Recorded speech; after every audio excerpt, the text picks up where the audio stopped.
Mulyono, teman satu kampus Presiden ke-7 Republik Indonesia Joko Widodo, angkat bicara setelah dirinya jadi sorotan pasca muncul di acara reuni Fakultas Kehutanan UGM. Adapun tudingan soal dirinya bernama asli Wakidi dan bekerja sebagai calo dibantah dengan tegas. Mulyono menjelaskan bahwa setelah lulus kuliah, ia sempat bekerja di berbagai wilayah Indonesia.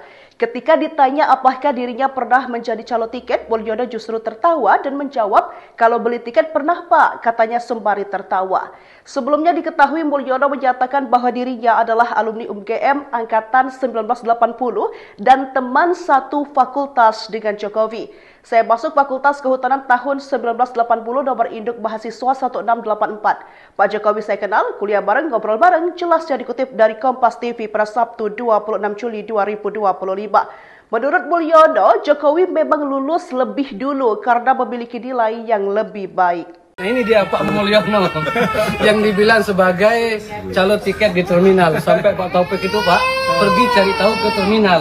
Ternyata dijawab sama orang terminal, "Saya tidak pernah melihat orang ini," gitu, begitu dilihatkan foto. Karena memang mereka lagi fitnah-fitnah aja. Inilah dia Pak Mulyono. Pak Mulyono mungkin bisa menjelaskan sedikit begitu selesai kuliah jadi mana gitu dulu. Saya selesai kuliah tuh langsung di Pulau Mentawai ya. Mentawai.